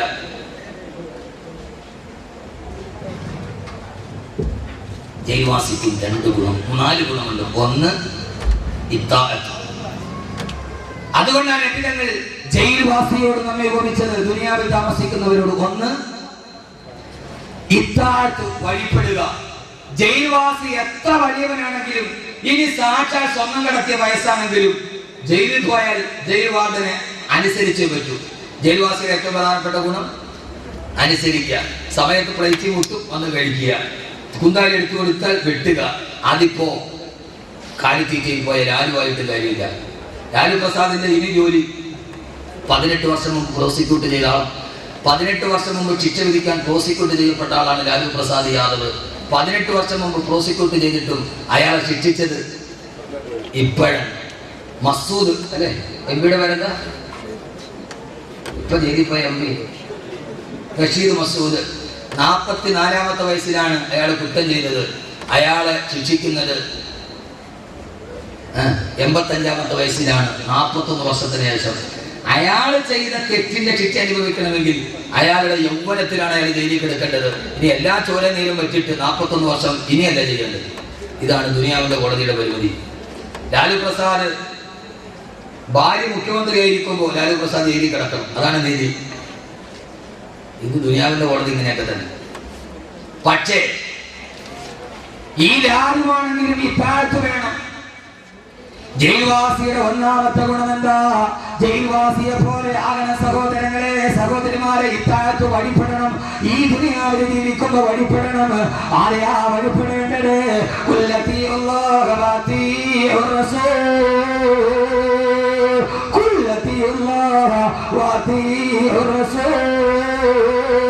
അല്ലാഹുവിനെയും അവന്റെ പ്രവാചകനായ നബി മുഹമ്മദ് മുസ്തഫ സല്ലല്ലാഹു അലൈഹി വസല്ലമയെ വഴിപ്പെടണം. ഈ ദുനിയാവിൽ ജീവിക്കുമ്പോ നമുക്കും എനിക്കും ഉണ്ടാകേണ്ട ഒന്നാമത്തെ ഗുണം ഇത്താഅത്തുല്ലാഹ് വ റസൂലിഹി, അല്ലാഹുവിന്റെ റസൂലിനെ വഴിപ്പെടുക. എന്നാലേ സഹോദരങ്ങളെ ജയിക്കാൻ കഴിയൂ. എന്റെ പ്രിയപ്പെട്ട ചെറുപ്പക്കാരാ, ഈ കടലിന്റെ തിരമാലകളുടെ മുകളിലേക്ക് ജീവിക്കാൻ വേണ്ടി വള്ളത്തിന്റെ വിലയും കാത്തിരിക്കുന്ന ഈ തീരദേശ പ്രവാസികളോട് പറയുകയാ, അല്ലാഹുവിന്റെ റസൂലിനെ വഴിപ്പെടുക. കടലിന്റെ തിരമാല നിന്റെ കാൽപ്പാടത്തിന്റെ ചുവട്ടിലാണ്. ഈ കടൽ പോലും നിന്റെ കാൽപ്പാടത്തിന്റെ ചുവട്ടിലാ. ബഹുമാനപ്പെട്ട അലായിബ്നു ഹളമി റളിയല്ലാഹു അൻഹു ബഹ്റൈനിലേക്ക് പോവുകയാണ്. 3000 സഹാബത്തുമായി കടൽ തീരത്തെത്തി. കടൽ കടക്കാൻ കപ്പലില്ല. സഹാബത്ത് ചോദിച്ചു, അമീറുൽ മുഅ്മിനീൻ, എങ്ങനെയാണ് കടൽ കടക്കുക? ഓ സമയത്ത് പറഞ്ഞ്, നമുക്കെന്താ കടലിനെ പേടി, നമുക്കെന്താ കടലിനെ പേടി? വലകിന സഹാബു റസൂലില്ലാഹ്, നമ്മുടെ ഹബീബായ നബിയുടെ സഹാബത്തല്ലേ. നിങ്ങളെല്ലാവരും നിങ്ങളുടെ കുതിരയുടെ മുൻകാലെ കടലിൽ ഇറക്കുക, പിൻകാലെ കടലിന്റെ തീരത്ത് വെക്കുക. എന്നിട്ട് നിങ്ങളെല്ലാവരും കണ്ണടക്കുക. എല്ലാവരും കണ്ണടക്കി. സഹോദരങ്ങളെ, കടലിനോട് മല്ലിടുന്നവരെ, കടലിനോട് മല്ലിടുന്നവരെ, കടലിന്റെ തിരമാലകളോട് ജീവിക്കാൻ പാടുപെടുന്നവരെ, പള്ളിയുടെ നിവാസികളെ, കടൽ തിരമാല നിന്റെ വിരലിന്റെ താഴെ അനുസരണയോടെ നിൽക്കും. എപ്പോഴെന്നറിയോ? ഈ താഴ്ത്തിണ്ടായാൽ എല്ലാവരും കണ്ണടച്ചു. ആകാശത്തേക്ക് കണ്ണുയർത്തിയിട്ട് ഒറ്റ ദിക്റ് ചൊല്ലി, യാ അലീമു യാ ഹലീം, യാ അലീമു യാ ഹലീം, യാ ഹലീമു യാ ഹലീമു യാ ഹലീം. ദിക്റ് ചൊല്ലിക്കഴിഞ്ഞു. സഹാബത്തിനോട് പറഞ്ഞ് കണ്ണു തുറന്നു കൊള്ളുക. ഞങ്ങളുടെ കണ്ണു തുറന്നു നോക്കിയപ്പോ വനഹിനു ഫീ ബഹ്റൈൻ, ഞങ്ങളുടെ കുതിരകള് ബഹ്റൈനിലെത്തിയിരുന്നു. പള്ളിക്കാരെ ജയിൽവാസിയാവണം, ഇത്താഅത്തുണ്ടാകണം. തിരമാലയുടെ മുമ്പിൽ നിന്ന് നീ ദിക്ർ ചൊല്ലിയാൽ, മോനെ വഞ്ചി ഉണ്ടെങ്കിൽ കപ്പലുണ്ടെങ്കിൽ കപ്പലിൽ സഞ്ചരിച്ചാൽ 1 മാസം കഴിഞ്ഞേ ബഹ്റൈനിലെത്തുകയുള്ളൂ. കപ്പലുണ്ടായിരുന്നെങ്കിൽ എനിക്കിത്ര പെട്ടെന്ന് എത്താൻ കഴിയുമായിരുന്നില്ല. 10 ദിക്ർ ചൊല്ലി തീരേണ്ട താമസം ഈ കടലിൽ കിടന്ന് ബഹ്റൈനിലെത്തി. അസ്ഹാബു റസൂലില്ലാഹ് വഴിതെറ്റിയ സഫീന റളിയല്ലാഹു തആല നടന്നു പോകുമ്പോ വായി പിളച്ചുകൊണ്ട് സിംഹം കുതിച്ചു ചാടി. തന്നെ കടിക്കാൻ വരുന്ന സിംഹത്തോട് സഫീന പറഞ്ഞു, കിഫി അസദി, കിഫി കിഫി, ഓ മൃഗരാജനെ, കിഫി നിൽക്കുക, നിൽക്കുക, നിൽക്കുക. അനഖാദിമു റസൂലില്ലാഹ്, ഞാൻ ഹബീബായ നബിയുടെ സേവകനാണ്, എന്നെ തൊട്ടുപോകരുത്. ആ സിംഹക്കുട്ടി മുമ്പിൽ നടന്നു. അദ്ദേഹത്തിന്റെ 2 കാലും നാട്ടിൽ കൊണ്ടുപോയി വെക്കുന്നത് വരെ ഒരു പൂച്ചക്കുട്ടിയെ പോലെ സിംഹക്കുട്ടി മുമ്പിൽ നടന്നു. അതുകൊണ്ട്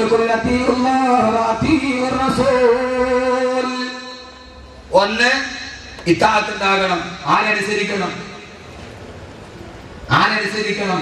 അല്ലാഹുവിനെ റസൂൽ അനുസരിക്കണം. ആ തിരമാലയുടെ മുമ്പിൽ പോയിട്ട് നീ ദിക്ർ ചൊല്ലിയ, ദിക്ർ കഴിഞ്ഞൂടെ? യാ അലീമു, പറമച്ചന്മാരെ, യാ അലീമു യാ അലീമു യാ ഹലീം 10 പ്രാവശ്യം ചൊല്ലിയ അപ്പൊ ശ്രീലങ്കയിൽ പോവാം, സിലോണിൽ പോവാം. ചിരിച്ചിട്ട് കാര്യമില്ല. ഇബ്നു തൈമിയ്യ പോലും അൽ മുഅ്ജിസാത്തുൽ കറാമയിൽ സംഭവം പറയുന്നുണ്ട്. ഇബ്നു തൈമിയ്യ പോലും എന്തുകൊണ്ട് ഇപ്പൊ നിങ്ങളുടെ ചിന്ത എന്താണെന്നറിയാവോ? പടച്ചോനെ നാളെ ഇപ്പൊ വിസ ഒന്നും വേണ്ടല്ലോ, ഉള്ള പൈസ മൊത്തത്ത് വെച്ചിട്ട് അവിടെ പോയിട്ട് യാ ഹലീം പറഞ്ഞാൽ ആരും അറിയാതെ സൗദി പോയി സാധനം മേടിച്ച് കസ്റ്റംസിനെ കാണാതെ ഇവിടെ കൊണ്ട് വിൽക്കാം. ചിന്ത വിൽക്കാതെ അങ്ങനെ ആയിരിക്കും. മോനെ കഴിയും. എപ്പോ 10 ദിക്കറ് കയറിയപ്പോ കപ്പൽ പോകുന്നതിന് അപ്പുറം പോയിട്ട് വന്നു. ഇത് കെട്ടുകഥ, ഇത് അമൃതക്കൽ പച്ചക്കെട്ടാന്ന് നോക്കിയിട്ട് പറയണല്ല. അൽ മുഅ്ജിസാത്തുൽ കറാമയിൽ ഇബ്നു തൈമിയ്യ പോലും പറയുന്നുണ്ട് കഴിയും. ചങ്ങനാവും. അല്ലാഹു അങ്ങനെ ആക്കട്ടെ. രണ്ടാമത്തെ നേതാവ് ജയിൽവാസിയുടെ രണ്ടാമത്തെ അടയാളം അൽക്കനാ, തടവ് പുള്ളി ഉള്ളത് കൊണ്ട് തൃപ്തിപ്പെടുന്നവരാണ്. നീ ദുനിയാവിലെ തടവ് പുള്ളിയാണ്. അള്ളാഹു നിനക്ക് എന്താണോ തന്നത് ആ തന്നത് കൊണ്ട് നീ തൃപ്തിപ്പെടുന്നവരാകണം.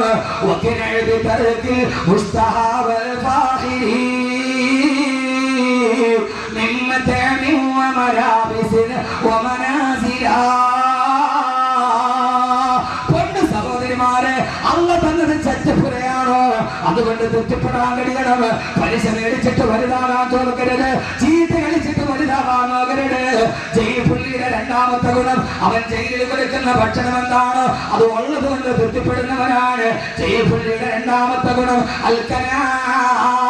ഹബീബായ നബി പറഞ്ഞു, സമയമില്ലാത്തത് കൊണ്ട് പെട്ടെന്ന് പറയുകയാ, നീ അല്ലാഹു നൽകിയ കുറച്ചുകൊണ്ട് നീ തൃപ്തിപ്പെട്ടാൽ നീ കുറച്ചമൽ ചെയ്താൽ അത് അല്ലാഹുവിന്റെ തൃപ്തിയാണെന്ന് നബി മുഹമ്മദ് മുസ്തഫ. പാഠം പഠിക്ക്. അള്ള നിനക്ക് ഇത്തിരിയെ തന്നുള്ളൂ, നീ അതുകൊണ്ട് തൃപ്തിപ്പെട്ടു. എന്നാൽ അള്ളാഹ്ക്ക് വേണ്ടി ഇത്തിരിയെ ചെയ്തുള്ളൂ, അള്ളാഹ് തൃപ്തിയാ. എനിക്ക് അതൊന്നും തന്നില്ലല്ലോ, ഇനി തന്നെ അത്യാഗ്രഹമൊന്നുമില്ല. അള്ള തന്നിട് ആ കടലോരത്തിൽ ഒരു കൊച്ചു വീട്, അല്ലെങ്കിൽ ഒരു മുറുക്കാൻ കച്ചവടം. പടച്ചോനെ നീ എനിക്കിത് തന്നതാണ്, ഞാൻ തൃപ്തിപ്പെട്ടു. അപ്പൊ നീ ചെയ്യുന്ന ചെറിയ അമല് കൊണ്ട് അള്ളാഹു എത്ര കാരുണ്യവാനാ നീ ചെയ്യുന്നു. അപ്പൊ കൂടുതലുള്ളവൻ കൂടുതൽ ചെയ്യേണ്ടി വരും, കൂടുതൽ ചെയ്യേണ്ടി വരും. എന്റെ പ്രിയപ്പെട്ട സഹോദരങ്ങളെ, അള്ളാഹു തൗഫീഖ് നൽകട്ടെ. കൂടുതലുള്ളവൻ കൂടുതൽ ചെയ്യേണ്ടി വരും. ഇപ്പൊ ഇവിടത്തെ ഒരു തൈക്കാവിലെ ഇമാമ് 6000 രൂപ ശമ്പളം, അദ്ദേഹം ഗവർണർ വിചാരിച്ച 2 റക്അത്ത് സുന്നത്ത് നിസ്കരിച്ചാൽ മതിയാവും. പക്ഷെ ജുമയ്ക്ക് വേണ്ടി മാത്രം വന്നിട്ട് ഇത്രയും ശമ്പളം മേടിക്കണേ, ഞാൻ 4 റക്അത്ത് നിസ്കരിക്കേണ്ടി വരും. കാരണം എന്താ? ഉള്ളവനനുസരിച്ച് കൂടുതൽ ചെയ്യണം. കുറച്ച് ജയിൽവാസിയുടെ രണ്ടാമത്തെ അടയാളം ഉള്ളത് കൊണ്ട് തൃപ്തിപ്പെടുക. അള്ളാഹു തന്നത് എന്താണ് അതുകൊണ്ട് അള്ളാഹു നൽകട്ടെ. എന്റെ പ്രിയപ്പെട്ട സഹോദരങ്ങളെ, ഈ ഉള്ളവർക്കാണ് പിന്നെയും കാണുന്നൊരാഗ്രഹം. അള്ളാഹു മാറ്റി തരട്ടെ. എന്നാൽ ഉള്ളവരെല്ലാവരും അങ്ങനെയല്ല. ഇന്ന് കേരളത്തിലെ, ഇന്ത്യയിലെ ഏറ്റവും വലിയ പ്രമുഖനായ പണക്കാരനാണ് MA യൂസുഫ് അലി. അള്ളാഹു പൈസ നൽകട്ടെ.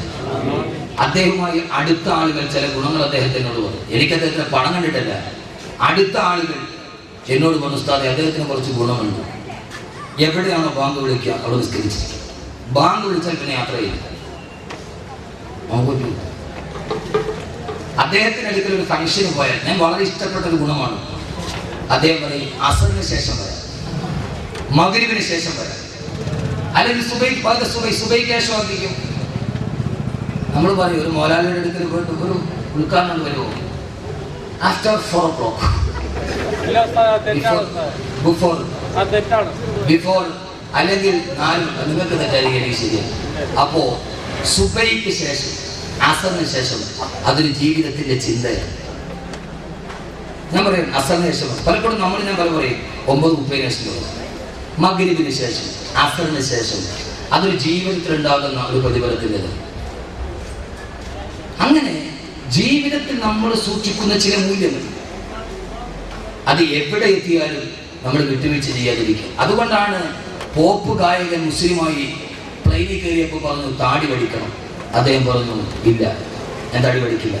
നിങ്ങളോടൊത്ത് ചെയ്യാൻ ഞാൻ എൻ്റെ സുന്നത്തിനെ വടിക്കില്ല എന്ന് പറഞ്ഞു യൂസുഫ് അലി ഇസ്ലാം. അതൊക്കെ കാത്തു സൂക്ഷിക്കുന്ന മൂല്യങ്ങൾ. അള്ളാഹുവിനെ ആക്കി തരട്ടെ. ഉള്ളത് കൊണ്ട് തൃപ്തിപ്പെടുക. 3 ആദരവായ പ്രവാചകൻ നബി മുഹമ്മദ് മുസ്തഫ സല്ലല്ലാഹു അലൈഹി വസല്ലം പറഞ്ഞ മൂന്നാമത്തെ ഗുണം അത്തവക്കുലു, തവക്കുലാക്കുക. ജയിൽവാസി എല്ലാ തവക്കുലാണ്. രാവിലെയും വൈകുന്നേരവും ജയിലിൽ പ്രഭാതമായാൽ ആ സമയത്തിന്റെ ഭക്ഷണം എനിക്ക് കൃത്യമായിട്ട് വരുമെന്ന് അറിയാം. അങ്ങനെ തവക്കുലാകുന്ന ആൾക്കാണത്. അതുകൊണ്ട് എല്ലാ പടച്ചറപ്പിലെ തവക്കുലാക്കുക, എല്ലാ പടച്ചറപ്പിലെ തവക്കുലാക്കുക. സ്വന്തം രണ്ട് മക്കളെ നഷ്ടപ്പെട്ടു പോയപ്പോ യാക്കൂബ് നബി അലൈഹിസ്സലാത്തു വസ്സലാം സ്വന്തം കൺമണികളായ മക്കളെ നഷ്ടപ്പെട്ടു പോയപ്പോ യാക്കൂബ് നബി പറഞ്ഞത് എന്തെന്നറിയോ? ഇന്നമാ അശ്കൂ ബത്തി വഹുസ്നി ഇലല്ലാഹ്, ഇന്നമാ അശ്കൂ ബത്തി വഹുസ്നി ഇലല്ലാഹ്. എന്റെ എല്ലാ ദുഃഖങ്ങളും എന്റെ പടച്ചറപ്പിന്റെ മുമ്പിൽ ഞാൻ ഏൽപ്പിക്കുകയാണ്. എന്റെ മക്കളെ നഷ്ടപ്പെടുത്തിയത് അവനല്ലോ, അതുകൊണ്ട് എനിക്കതൊരു പ്രശ്നമില്ല എന്ന് പറഞ്ഞ് എല്ലാ ദുഃഖങ്ങളും വരുമ്പോ, സഹോദരങ്ങളെ സർവ്വ ദുഃഖങ്ങളും വരുമ്പോ, ഈ ദുനിയാവിലെ പ്രയാസം വരുമ്പോ, ഇന്ന് സെൻട്രൽ ജുമാ മസ്ജിദ് ജുമാ നിസ്കാരം കഴിഞ്ഞിറങ്ങുമ്പോ 3 ചെറുപ്പക്കാർ ഒരേ സമയത്തിന്റെ അടുക്കൽ വന്നിട്ട് പറഞ്ഞു, ഉസ്താദേ ദുആ ചെയ്യണം. 1 മാസമായിട്ട് RCCയിലാണ്. ഞാൻ ചോദിച്ചപ്പോ ഒരാൾ പറഞ്ഞത് 15 വയസ്സുള്ള മോള്, മറ്റേ ആളുടെ 3 വയസ്സുള്ള മോള്, മറ്റൊരു ചെറുപ്പക്കാരൻ പറഞ്ഞു 3 വയസ്സുള്ള പൊന്നുമോൾ 1 മാസമായി ക്യാൻസർ പിടിച്ചിട്ട് RCCയിലാണ്. ദുആ ചെയ്യണേ ഉസ്താദേ. 3 ചെറുപ്പക്കാർ ഒരേ സമയത്ത് 15 വയസ്സുള്ള പൊന്നുമോൾക്ക് ക്യാൻസർ ആണ്, 3 വയസ്സുള്ള പൊന്നുമോന് ക്യാൻസർ ആണ്. ഈ ദുനിയാവ് പരീക്ഷണങ്ങളുടേതാണ്, ഈ ദുനിയാവ് കഷ്ടപ്പാടുകളുടേതാണ്. ആ സമയത്തെല്ലാം പടച്ചറപ്പിൽ തവക്കലാക്കി അല്ലാഹുവിനോട് പറയണം, അല്ലാഹുവേ ഇന്നമാ അശ്കൂ ബത്തി വഹുസ്നി ഇലല്ലാഹ്. എന്റെ സർവ്വ ദുഃഖവും, എന്റെ സർവ്വ പ്രയാസവും, എന്റെ ആകുലതകളും, എന്റെ പട്ടിണിയും, എന്റെ കടബാധ്യതകളും ഞാൻ നിന്നെ ഏൽപ്പിക്കുന്നു. അല്ലാഹ് നീ എന്നെ കാണുന്നുണ്ട്. ഇന്ന റബ്ബക ലബിൽ മിർസാദ്, നീ എന്നെ കാണുന്നുണ്ട് റബ്ബേ എന്ന ബോധത്തോട് ഈ ദുനിയാവിൽ എന്ത് പ്രയാസമുണ്ടായാലും അത് മുഴുവനും തടവ് പുള്ളിയെപ്പോലെ തവക്കുലോടെ പടച്ചറപ്പിന്റെ മുമ്പിൽ എത്തിക്കണം. അല്ലാഹു തൗഫീഖ് നൽകുമാറാകട്ടെ. എന്ത് വന്നാലും, ഏത് പ്രയാസം വന്നാലും എന്ത് ചെയ്യണം? ആളുകൾ എതിരായേക്കാം, തവക്കുലാക്കുക. ആളുകൾ എതിരായേക്കാം. എന്തിന്റെ പേരിൽ? സത്യം പറഞ്ഞതിന്റെ പേരിൽ. ആരോട് പറയണം? സത്യം പറഞ്ഞതിന്റെ പേരിൽ ആളുകളെതിരായി.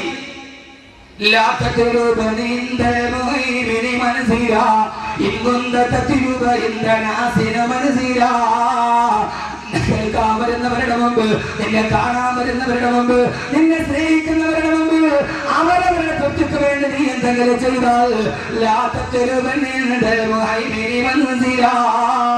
എന്റെ മുമ്പിൽ വന്നാൽ നീ ഒന്നും തേടണ്ട. നീ ജനങ്ങൾക്ക് വേണ്ടി വഴി പറഞ്ഞവനാണ്, അവരെ സുഖിപ്പിക്കാൻ പറഞ്ഞവനാണ്. അതുകൊണ്ട് നിനക്ക് എന്റെ മുമ്പിൽ ഒന്നുമില്ല. അതുകൊണ്ട് എന്ത് പ്രയാസം വന്നാലും മലത്തിൽ കിടത്തിയിട്ട്, മരുഭൂമിയിൽ മലത്തിൽ കിടത്തിയിട്ട് ആ 2 കാലിൽ ചങ്ങല കെട്ടിട്ടുകൊണ്ട് ബന്ധിച്ചിട്ട് നെഞ്ചിലേക്ക് കരിങ്കല്ലെടുത്ത് വെച്ചിട്ട് കഴുത്തിലേക്ക് കത്തിവെച്ചപ്പോ പറഞ്ഞില്ലേ, നിങ്ങൾ എന്റെ മുമ്പിലേക്ക് എന്ത് വെച്ചാൽ അൽക്കമേ പത്തൽ സീനേ പതൽ തകർ ദിൽ മേ तेरी याद रही है, ज़बान मेरी जिक्र चलती है, हल्क पर पत्थर रहे. എന്റെ നെഞ്ചില്, എന്റെ കഴുത്തിലേക്ക് നിങ്ങൾ ചങ്ങല കെട്ടിട്ട് ബന്ധിച്ചു കൊള്ളുക. സീനെ പതല്ല തകർരഹേ, എന്റെ നെഞ്ചിലേക്ക് നിങ്ങൾ കരിങ്കല്ലെടുത്ത് വെച്ചു കൊള്ളുക. എന്റെ കഴുത്തിൽ നിങ്ങൾ കത്തിവെച്ചിട്ട് പടച്ചറപ്പിൽ നിന്ന് മാറാൻ എന്നോട് പറഞ്ഞാൽ എന്റെ ഹൃദയത്തിൽ നിന്ന് പടച്ചറപ്പിന്റെ ചിന്ത എടുത്ത് മാറ്റാൻ, എന്റെ കഴുത്ത് മുറിക്കാനേ നിങ്ങൾക്ക് കഴിയുള്ളൂ, എന്റെ കാല് വെട്ടാനേ നിങ്ങൾക്ക് കഴിയുള്ളൂ, ചങ്ങലയിട്ടിട്ട് ഒലിക്കാനേ നിങ്ങൾക്ക് കഴിയുള്ളൂ.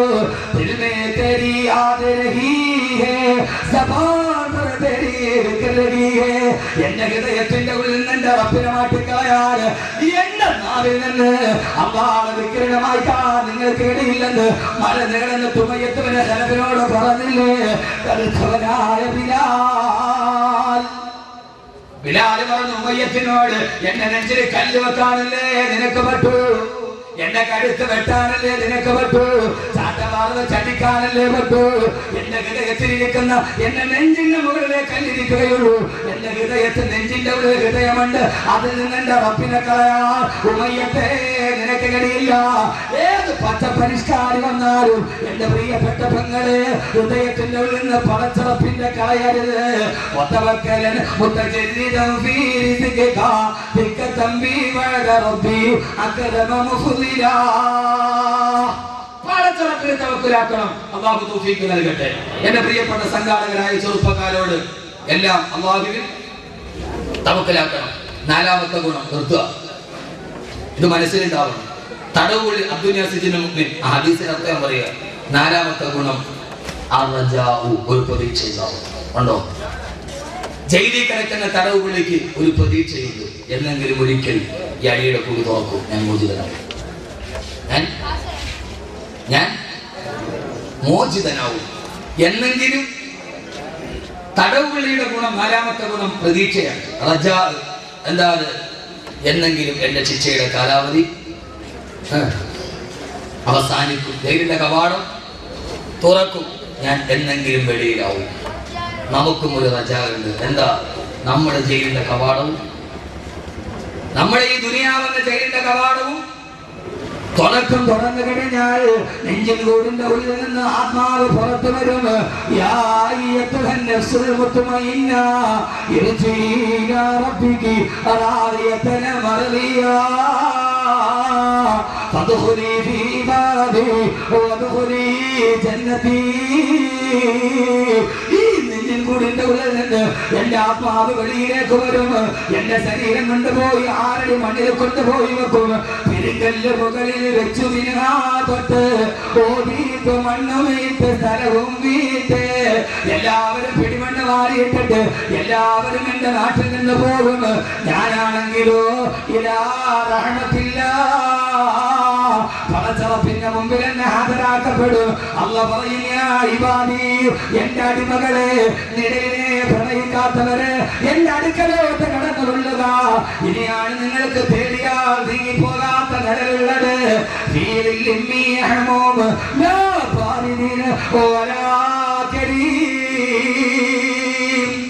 അല്ലാഹു നമ്മൾ അവിടെ എത്തിക്കട്ടെ. നമ്മൾ ഇവിടെ നിന്ന് പോകും, 6 മണിയിൽ കിടക്കും. അവിടെ നിന്ന് എഴുന്നേറ്റ് ആരും നിന്നെ രക്ഷിക്കുകയില്ല. രക്ഷിക്കുമെന്ന് കരുതിയിട്ട് നിലവിളക്ക് കത്തിച്ച് ആ നിലവിളക്കിൽ തന്നെ രക്ഷിക്കാൻ സഹസ്രനാമം ചൊല്ലി അവസാനം 1000 നാമം ചൊല്ലിയിട്ട് 1000 നാമം ചൊല്ലുന്നതിന്റെ അന്ന് ആ നിലവിളക്കിൽ പിടിച്ച വെളിച്ചെണ്ണയിൽ നിന്ന് തീ പിടിച്ചിട്ടാണ് സിനിമാ നടി സുകുമാരി മരിച്ചുപോയത്. സഹോദരങ്ങളെ, കേൾക്കേണ്ടത് ആ സമയത്ത് നിലവിളക്കിന്റെ വെളിച്ചമല്ല, കാതിൽ വന്ന് പറയണം, യാ അയ്യത്തുഹൻ നഫ്സുൽ മുത്മഇന്ന. നന്നായിട്ട് ജീവിച്ച മനുഷ്യ, ആഖിറത്തെ പ്രേമിച്ചവനെ, വാ എന്റെ മുമ്പിലേക്ക് വാ. ഇനി നിനക്ക് നീങ്ങിപ്പോകാത്ത നിഴലുണ്ട്. നീങ്ങിപ്പോകാത്ത നിഴൽ അതെവിടെയാണ്? നിർത്തൻ. നീങ്ങിപ്പോകുന്ന നിഴൽ. ഹബീബായ നബി പറഞ്ഞു, ഞാനും ദുനിയാവും നല്ല വെയിലുള്ള സമയത്ത് വന്ന് മരത്തിന്റെ തണലിൽ നിന്ന് ഇതസ്തഫാഇല്ലു, ആ മരത്തിന്റെ തണൽ മാറിപ്പോയാൽ എഴുന്നേറ്റ് പോകുന്ന യാത്രക്കാരനെ പോലെയാ. എന്റെ പൊന്നുമോനെ, ആഖിറത്തിലൊരു വൃക്ഷമുണ്ട്, അതിന് തണലുണ്ട്, ആ തണൽ നീങ്ങില്ല. നാളെ സ്വർഗത്തിലൊരു വൃക്ഷമുണ്ട്, ആ വൃക്ഷത്തിന്റെ പേര് തൂബ എന്നാണ്. അതിന്റെ ഇല വെള്ളി കൊണ്ടുണ്ടാക്കിയതാണ്. അതിന്റെ കായ്കനികൾ സ്വന്തമാണ്. അതിന്റെ വടി ദൂരം ഒരറ്റത്ത് നിന്ന് 500 വർഷം കുതിരപ്പുറത്ത് സഞ്ചരിച്ചാൽ അതിന്റെ മറ്റേ അറ്റത്തിൽ നിന്ന് നബി മുഹമ്മദ് മുസ്തഫ. ആഖിറത്തിലൊരു മരമുണ്ട്, അതിന്റെ പേര് തൂബ എന്നാണ്. അതിന്റെ ഇല വെള്ളിയാണ്, അതിന്റെ കായ്കനികൾ സ്വർണ്ണമാണ്. അതിന്റെ തണലിലേക്ക് സഞ്ചരിക്കാൻ ഒരറ്റത്ത് നിന്ന് 500 വർഷം കുതിരപ്പുറത്ത് സഞ്ചരിച്ചാലും മറ്റേ അറ്റത്തെത്തുകയില്ല. അള്ളാഹുവിന്റെ ചുവട്ടിൽ നമ്മളെ ഇരുത്തട്ടെ. അള്ളാഹുവിന്റെ ചുവട്ടിൽ നമ്മളെ ഇരുത്തട്ടെ. അള്ളാഹുവിന്റെ ചുവട്ടിൽ നമ്മളെ ഇരുത്തട്ടെ. ഒരു നല്ല പ്രണയിക്കാൻ പറ്റിയൊരു പെണ്ണിനെ കൂടെ പറഞ്ഞുതരാം കേട്ടോ. എന്റെ പൊന്നു സഹോദരങ്ങളെ, അതിന്റെ ആഖിറത്തിലെ സർവ്വവൃക്ഷങ്ങളും പൊക്കം കുറഞ്ഞില്ല. സ്വർഗത്തിലെ വൃക്ഷത്തിന് പൊക്കമില്ല. കാരണം എന്താ? നടന്നു പോകുന്ന വഴിക്ക് പഴം പഠിക്കാൻ പാകത്തിലാണ് സ്വർഗത്തിലെ വൃക്ഷങ്ങൾ എന്ന് നബി മുഹമ്മദ് ഇരുന്നുകൊണ്ട്, സ്വർണ്ണ കട്ടിൽ ഇരുന്നുകൊണ്ട് പഴം പറിക്കാം. അതുകൊണ്ട് പൊക്കമില്ല. അവിടെ തണല് കൂടുതലായിരിക്കും. അള്ളാഹു നീങ്ങാത്ത ആ നിഴലിൽ അള്ളാഹു നമ്മളെ എത്തിത്തരട്ടെ. അള്ളാഹു നമ്മളെ എത്തിത്തരട്ടെ. കിളയ്ക്കണ്ട പൂട്ടണ്ട വെയിൽ കൊള്ളണ്ട, നിനക്കുള്ളതൊന്നും തന്നെ നീ അറിയണ്ട. ആ വൃക്ഷത്തിന്റെ ചുവട്ടിലിരുന്ന് കൈയൊന്ന് പൊന്തിച്ചാൽ സ്വർഗത്തിലെ പഴം വരും. ഒരു പഴം കഴിച്ചു, അടുത്ത പഴം അവിടെ മുളയ്ക്കും.